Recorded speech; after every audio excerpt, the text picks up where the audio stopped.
हुम्बुद्रागा मंगारक सुबा अदुगुम्बा निंगटम नुमित की पालन पांगथोकपगी इरोइनना लेबाक सिगी स्टेट सिगी मियामदा आई याइफा पाउजल पिजरी भारत न सही निंखा तमको सही हुम्बुद्रागा मंगा सुरकपगा इरोइनना अदुगुम्बा ngasi भारत की प्रधानमंत्री श्री मोदी जी की मखादा माकी लुसिंग सरकार सिंह मखादा सही अम्मा चुपना हराव तयाम्बा पांथोकदोरी हाइरिबा असिगुम्बा हराव तरायाम भारत की मंगारक सुबा निंखा तंबगा मरी लेना पांथोकदोरीबा मखल मखा कया की थौरम थबक नसिदैदा मणिपुर राज्यसु सरुक यागनी यामना चाउथोकचनिंगाय ओइबा अमदि भारतना सिगुमलब सही हुम्बुद्रागा मंगा सुरकपा निंखा तंबगी नुमित निंगसिंग बसिदैदा निंगसिंग बयाबा थौदोकसिंग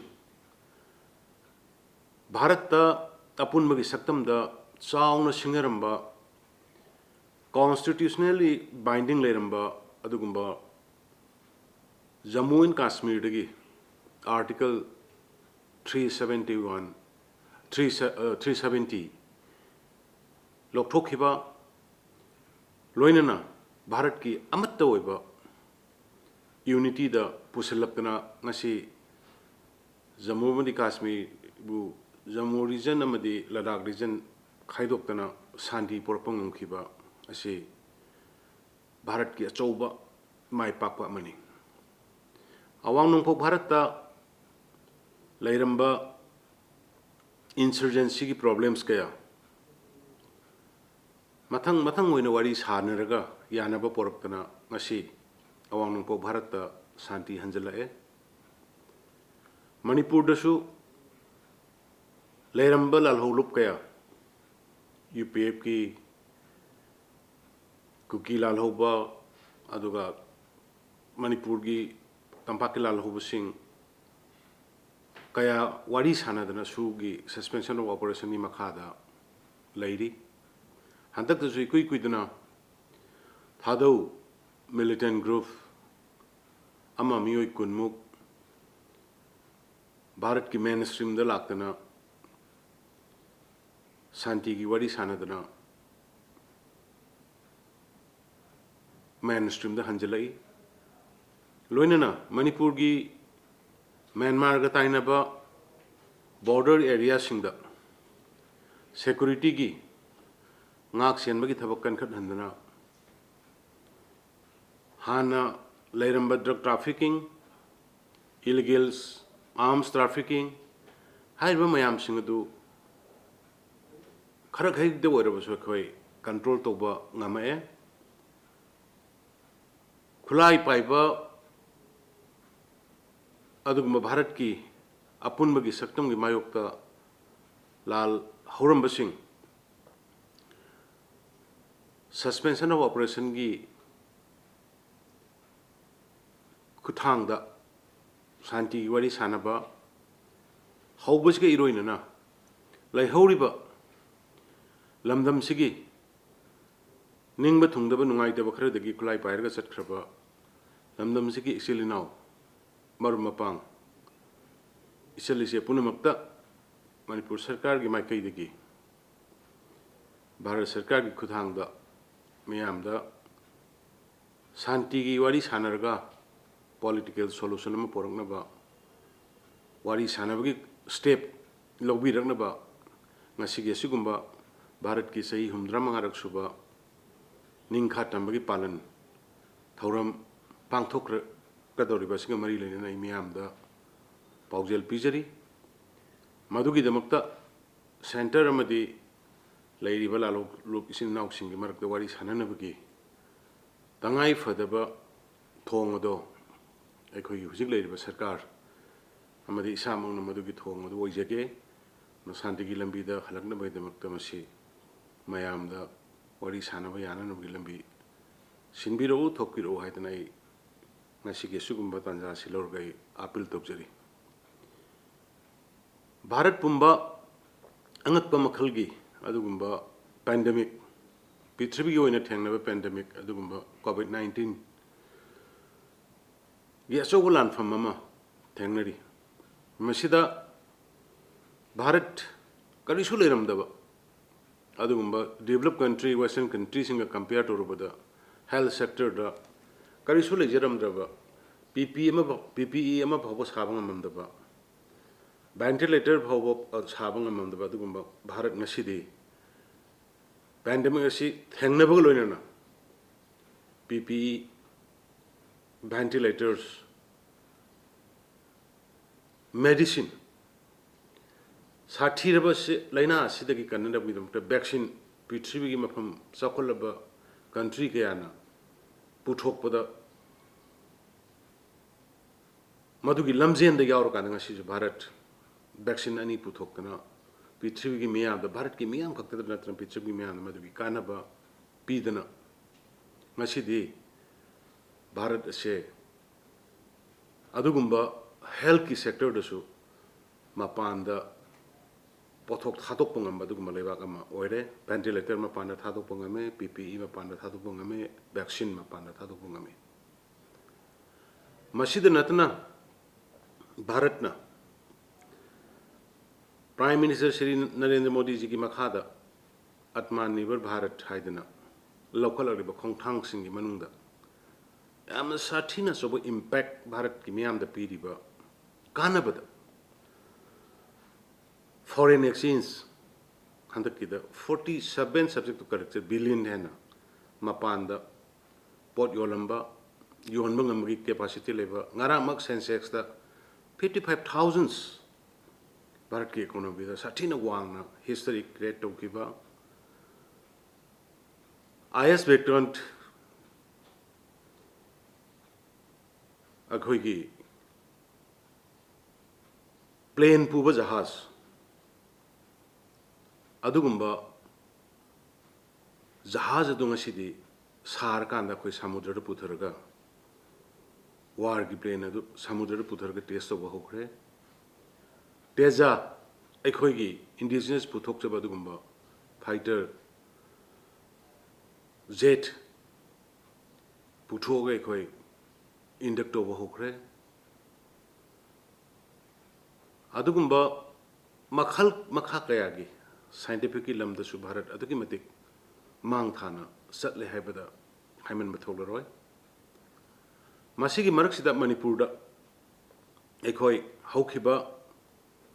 सही मरीगा मखाई सिदैदा हाना ओइरमदबा मणिपुर ngasiदी मणिपुर की मियाम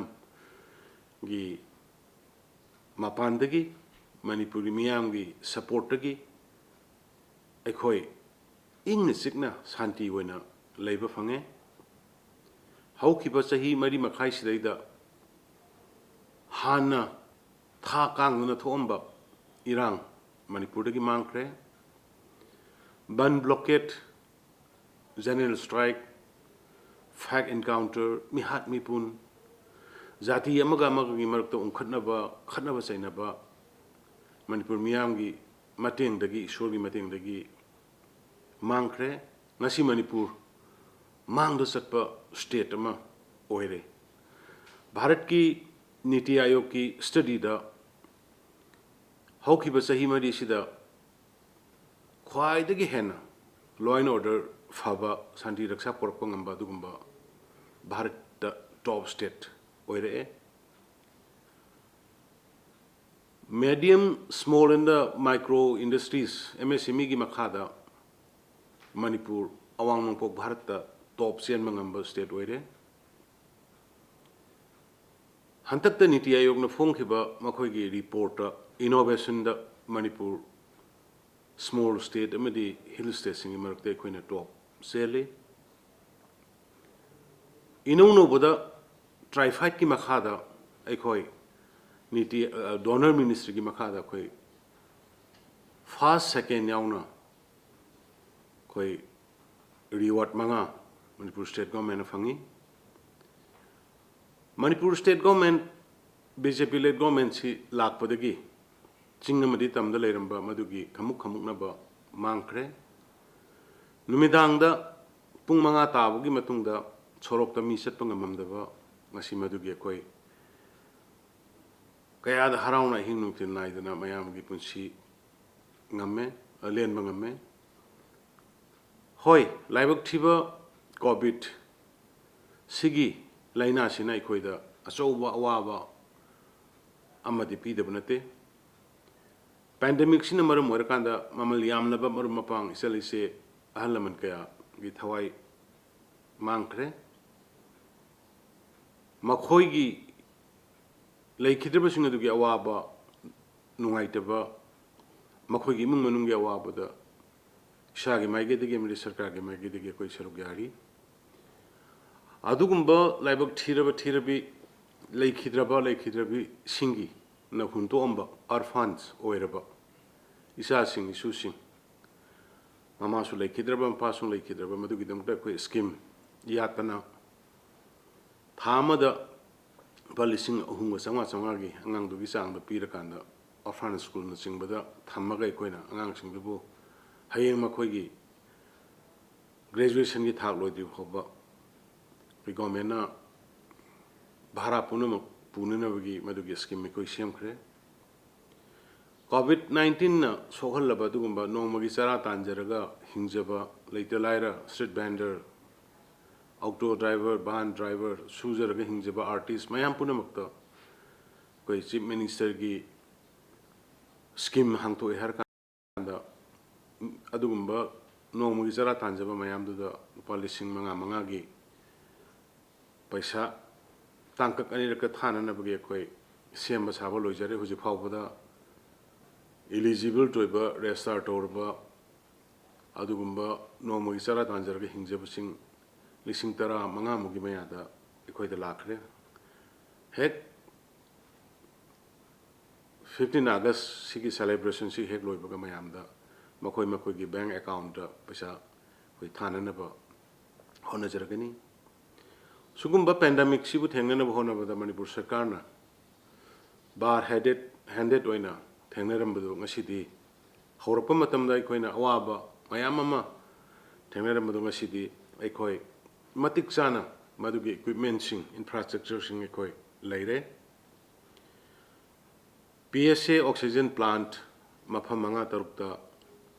Thobal da Soshanpur da Sandel da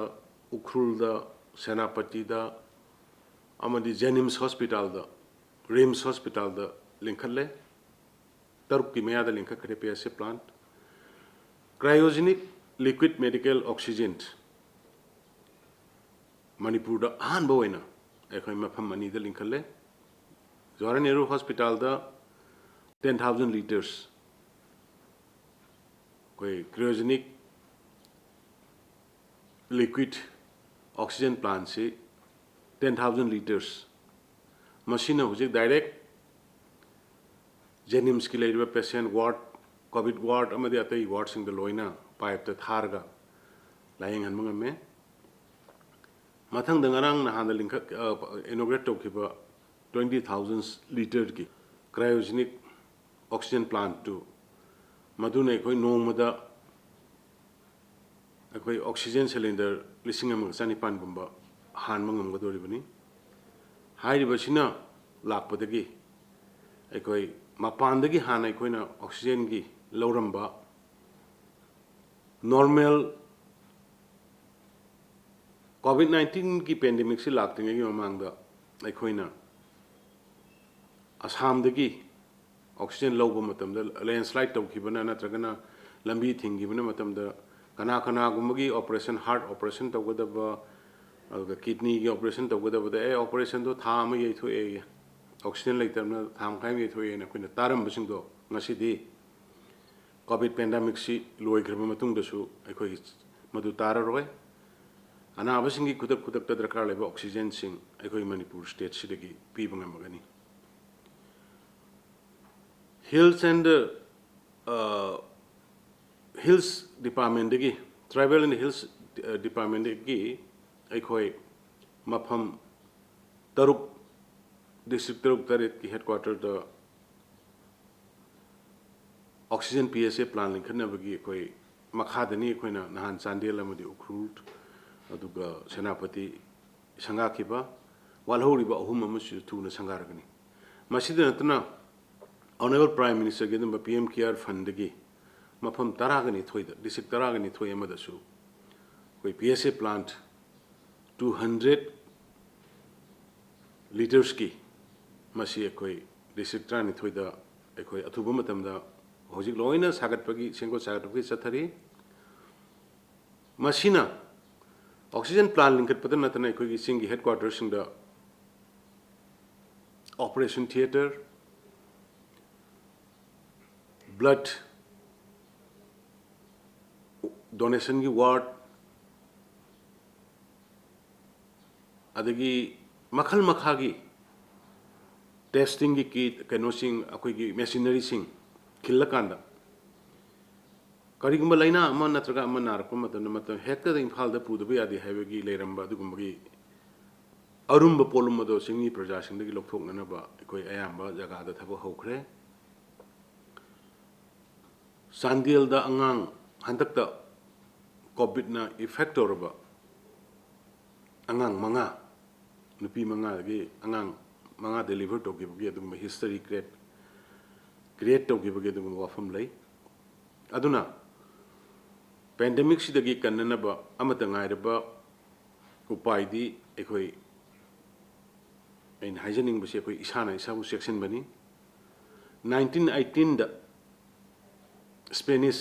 Spain दा एम साथीबा फ्लू वायरस अमना लाक्तना साथीना मी सिकी 1918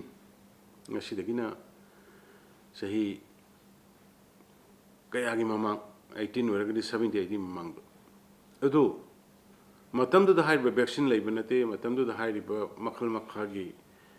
ट्रीटमेंट की फैसिलिटी लेबा नते अदुबु ओनली अनि खक्तना सेक्शन कनखी हाइदना ngasi कोई लाइक तक इदगी लई करीना कनखी के हाइबदा मार्क्स मतमदुदा मोय मार्क्स उप्पे अदुगी फोटोग्राफ लई अदुगा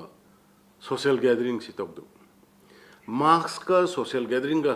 एवॉइड तो अनि से कतना अदुगुम्बा स्पेनिश वायरस हाइना खंगनबा मतमदुगी स्पेन द थोकिबा पोतुदगी कनखी हाइदना खोइदा मदुगी वारी लई अदुना सिगी पेंडेमिक सिदगी मणिपुर मियाम द कन्ननबा मतंगाइबा उपायदि अखोई इसाना इसाबु सेक्शन बनी हौजिक ngasi haptamuki mamangdagi khara akoidasु handharapagi फिवम लेरे अदुना मयामदा इना मोहना अपील तंगिंगबसि ngasi खुदोंचाबसि लौरगा मयाम पुनमक मार्क्स उपीबा सोशल डिस्टेंसिंग फजना तौबीबा पब्लिक गैदरिंग यारिंगै अवॉइड तौबा तंगाई फदबदा तौरगसु होय मसिदैदा वैक्सीनेटेड तौरबा कांगबु खैदि खरखै अदुम रिलीफ तौई अदुना यारिंगै अखोइनसु वैक्सीनेशन तौबियु न कन्ना अपील तौजबदनी होजिक फावबदा याम नुंगाइबदि अखोइ 13 लाख की मथक्ता अखोइ वैक्सीनेशन तौरे पुन्ना वैक्सीनेशन तौगदबसि 19 लाख का सम थाउजेंड्स नि अदुना होजिक अखोइ वालहौरेबसि 6 लाख मुकी मया खतंगाइ हौरे अदुना मसि लाइबा सेप्टेम्बर थामकी मनुंगदा अखोइना फुल्ली वैक्सीनेट तौबा ngamagadi हाइबा कोविड 19 सिदगी अखोइ ngathokpa ngamagani haibagi thajabado imyamda thamjari amana अखोइ tungi mirol amadi ngasigi mirol kanba haibasi ngasi leiriba nakhoi अखोइगी amata ngairba pandamni ngasigi mirol da chauna sohalaiba dugumba drug ki lan drug की लान सिदगी अखोइ drug अमदि निसा मसिदगी अखोइ कन्ननबा अखोइ अकनबा कमिटमेंट अमगा लोइनना प्रॉमिस अमगा लोइनना अखोइ संगदबा यारोय ngahang की ओइबा पॉलिटिकल माइलेज नत्रगा पॉलिटिकली मोटिवेटेड इशू सिंग मसिगी इशू सि अखोइ मांगहन बसु मोय हुजिक फावबदा सिंगी लमदा आइन यादबा मिलिटेंट ग्रुप सिंगा कोलैबोरेशन तौरगा थारंबा ड्रग्स पॉपी प्लांट 11,660 एकर्स मुकी अखोइ मांगन तहन करे लोइनना अखोइगी ओपियम 1,000 किलो मु अखोइ फागत खरे हेरोइन द 100 kg गुम्बा कोई फागत खरे मसीद नतना यामना साथीबा ड्रग फैक्ट्री जंगल की अचप मनुंग सिंगदा खुंगंग की कनो मनुंग मनुंग सिंगदा तोरकान ड्रग फैक्ट्री लिंखलंबा ड्रग फैक्ट्री मंगा की मथकदा कोई थुगाय करे मसी पुना मंगामी बसे मणिपुर पब्लिक की सपोर्ट मणिपुर मियाम की support लेबदगी ngambani aduna government sina haiba drug amadi illegal drugs amadi nisa sigi mayokta compromise toroi aikoi whatever the consequence masi akoi manipur gi maru phungna muthat kani aduga masi naharol thaba inkhang phungjidraba youth ki naharol singi masi sarkar sina government ki department singda thaba inkhang khara kauriba sina di mayam punamak loina mit to bungam da banina ekoina paikhaliba different schemes ekoi gi naharol singda thabak pinana bagi self employed tongna bagi startup kumba bank tagi ekoina government guarantor oirkana piriba loan sing grant sing masigi khudong sabsi lor kanda naharol kaya mangasi masa masa gi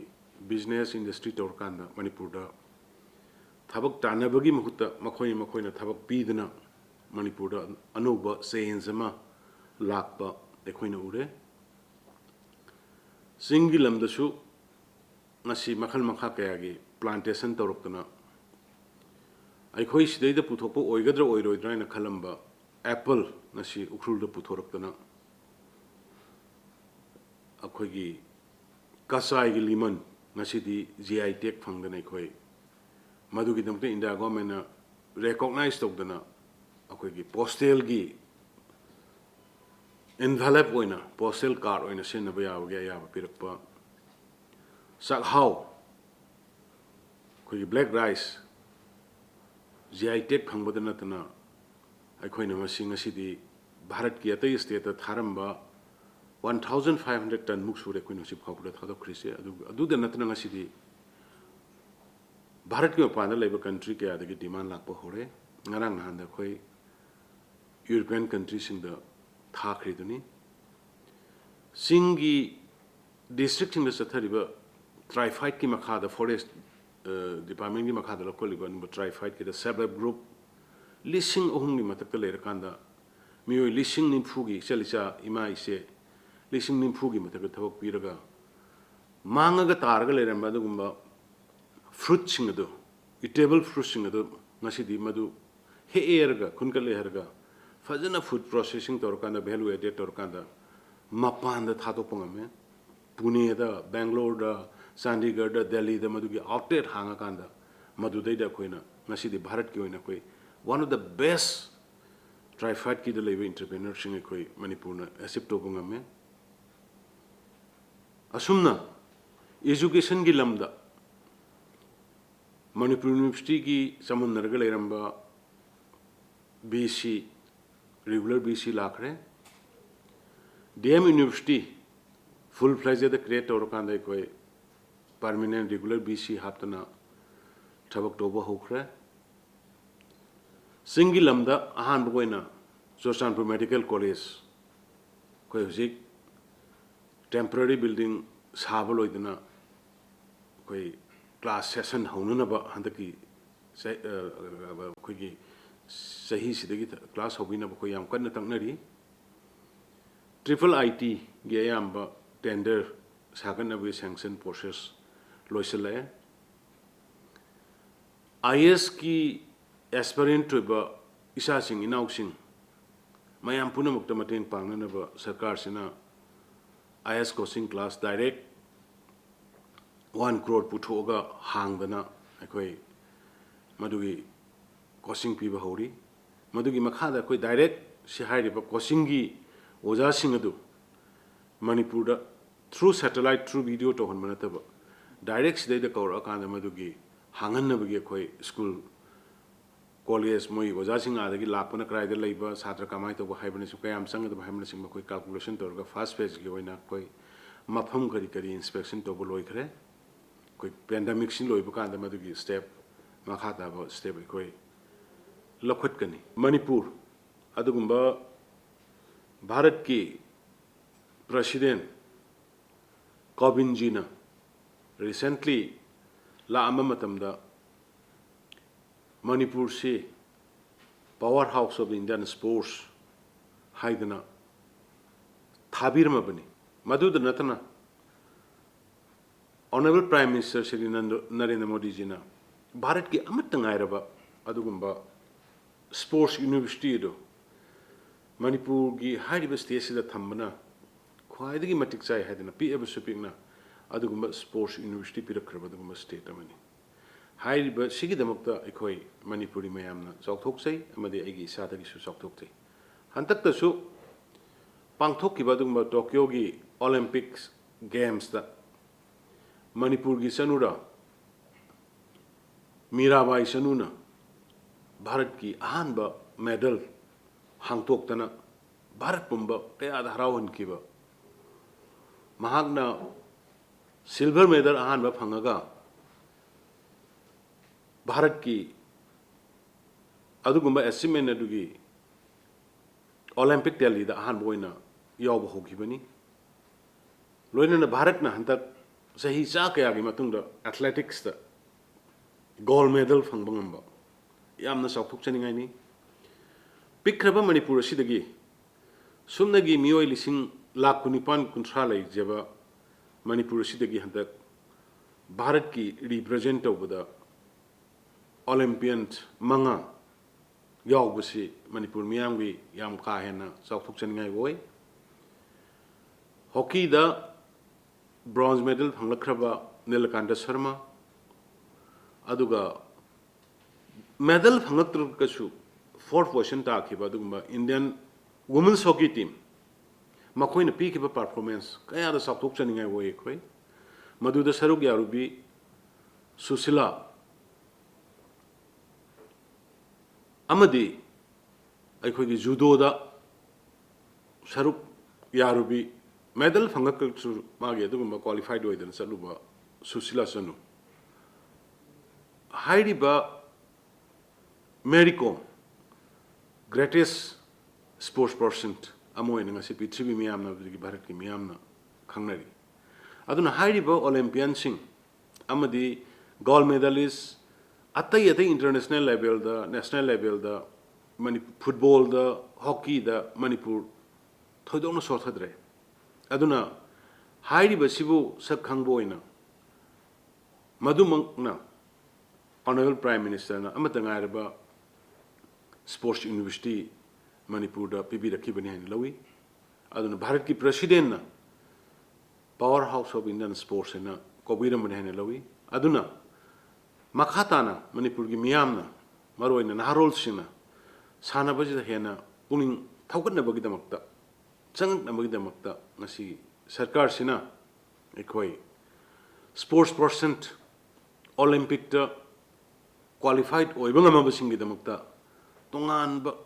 service की room ममा sports department अखोई post 19 create तौरगा थमख्रे मतम मतम की लापगी मतुंगिना मदुगी अखोई एक्सटेंशन तौगनी मसिद नतना हानगी नेशनल अमदी इंटरनेशनल की थाकता गोल्ड मेडलिस्ट मरम साब आईओएना एमओएना रिकॉग्नाइज तौबा स्पोर्ट्स आइटम सिंगदा अखोई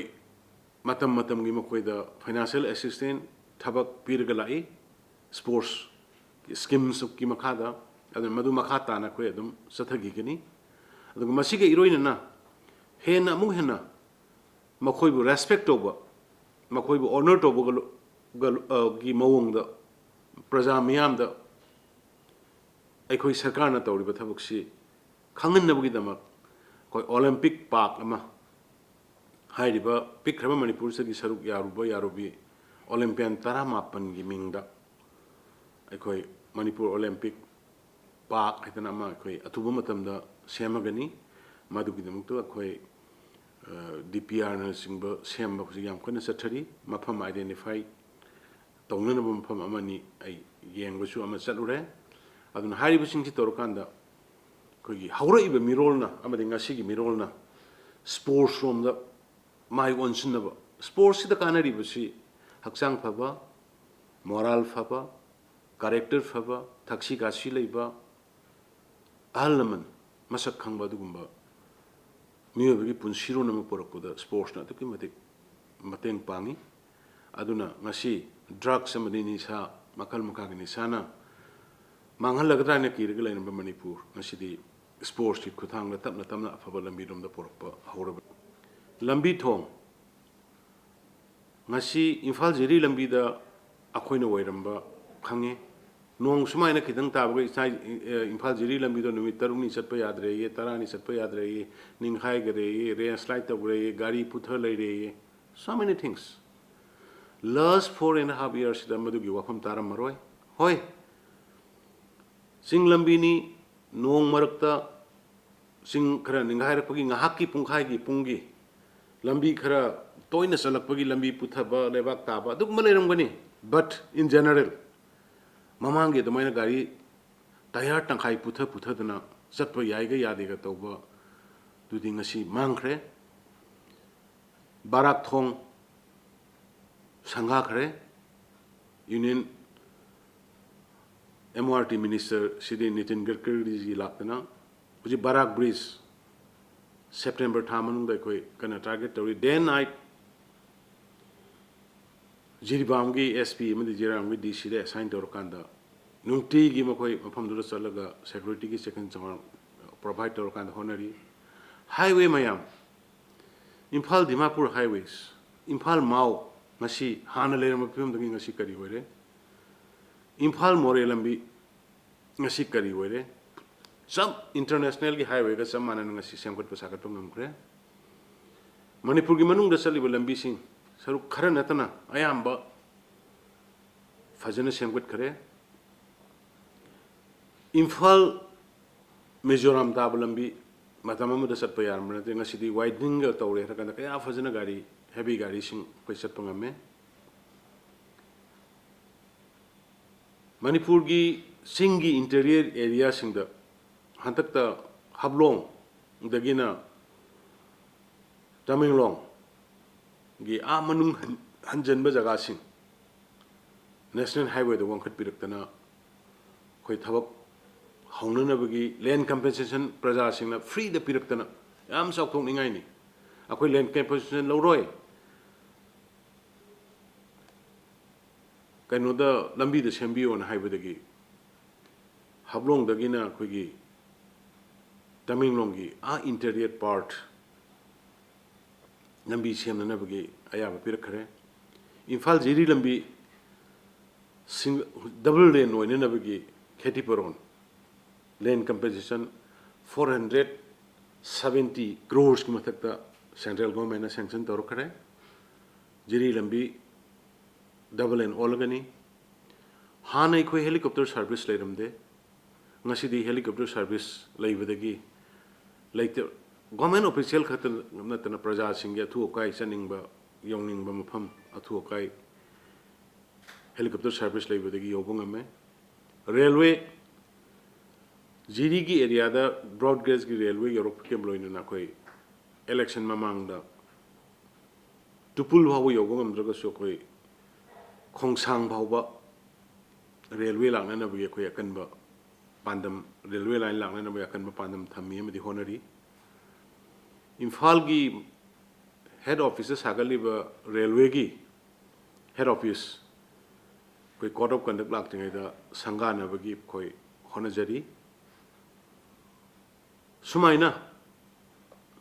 मतम कुइना सोथरग लेरमबा हिरम कयादा सेथरग लेरमबा अखोयगी थबकसिंग स्टेट की थबकसिंग अखोय